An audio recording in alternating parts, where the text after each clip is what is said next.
Assalamualaikum warahmatullahi wabarakatuh. Saya Nabila Marsa Septiani. Saya bersama kedua rekan saya, Intan Sulaili dan Nabila Dwi Oktaviana. Kami dari kelompok 2 akan mempresentasikan materi yang berjudul Dinamika dan Tantangan Pancasila dalam Islam. Dinamika adalah pergerakan dalam lingkungan sosial yang terus-menerus, yang mana pergerakan ini menimbulkan perubahan dalam tata hidup masyarakat. Dinamika Pancasila dalam Islam dapat diartikan sebagai kekuatan, semangat juang, dan pergerakan dasar negara Indonesia yang tidak bertentangan dengan ajaran Islam. Pancasila merupakan refleksi dari nilai-nilai universal yang diajarkan oleh Al-Quran. Dinamika Pancasila dalam sejarah bangsa Indonesia menunjukkan adanya pasang surut dalam pemahaman dan pelaksanaan nilai-nilai Pancasila. Salah satu faktor penyebab dinamika penerapan Pancasila adalah adanya perubahan kebijakan pemerintah. Baik, materi selanjutnya akan dilanjutkan oleh Nabila. Baik. Nah, di sini ada beberapa contoh dinamika Pancasila yang ada.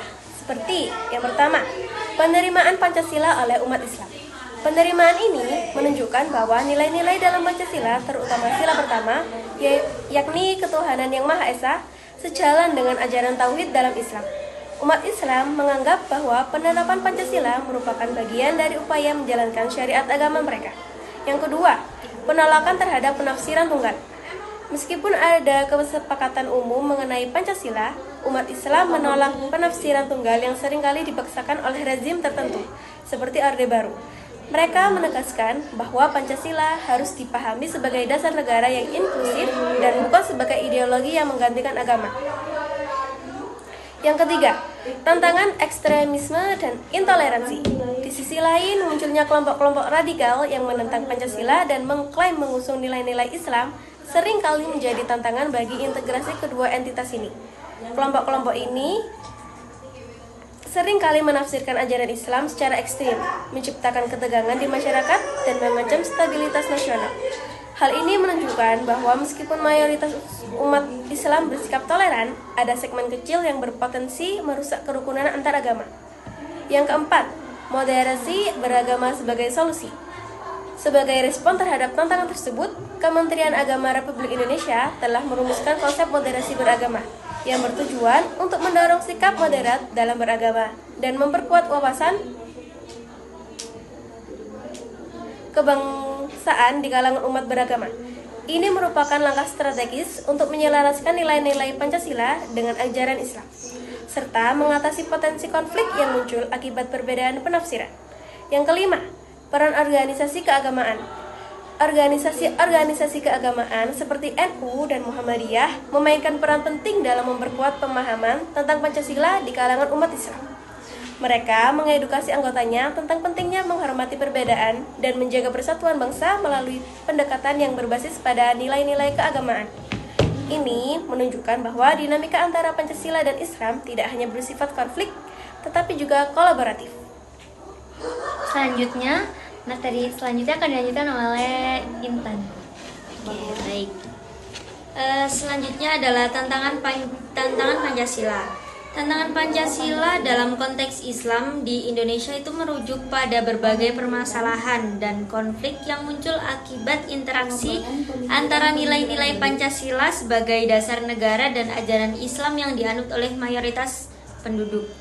Nah, tantangan ini dapat dibedakan menjadi beberapa aspek, termasuk ideologis, sosial, dan politik.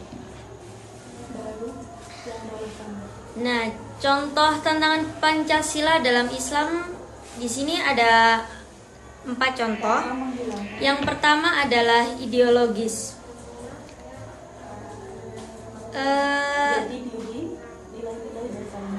Salah satu tantangan utama adalah munculnya gerakan-gerakan yang ingin menggantikan Pancasila dengan ideologi Islam, seperti khilafah, kelompok-kelompok seperti Hizbut Tahrir Indonesia dan Negara Islam Indonesia secara terbuka menolak Pancasila dan mengusulkan penerapan syariat Islam sebagai dasar negara. Yang kedua adalah politisi agama,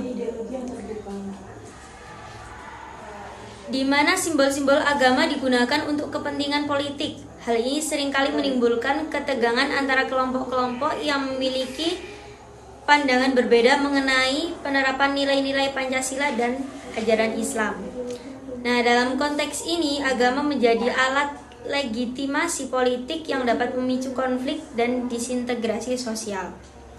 Yang ketiga adalah ekstremisme dan intoleran. Radikalisme agama juga merupakan tantangan signifikan terhadap Pancasila.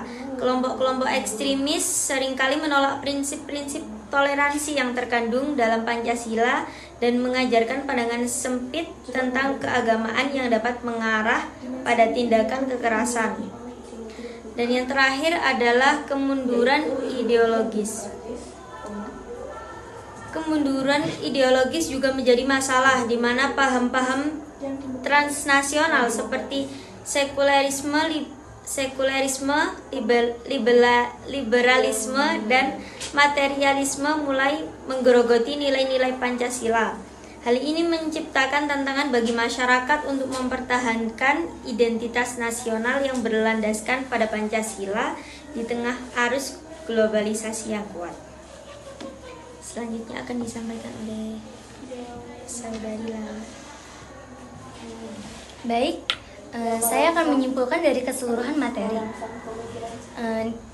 Kesimpulannya itu, dinamika ini, hubungan antara Islam dan Pancasila, menunjukkan bahwa meskipun ada tantangan yang signifikan, terdapat pula banyak peluang untuk memperkuat integrasi kedua entitas ini dengan pendekatan dan inklusif dan dialogis.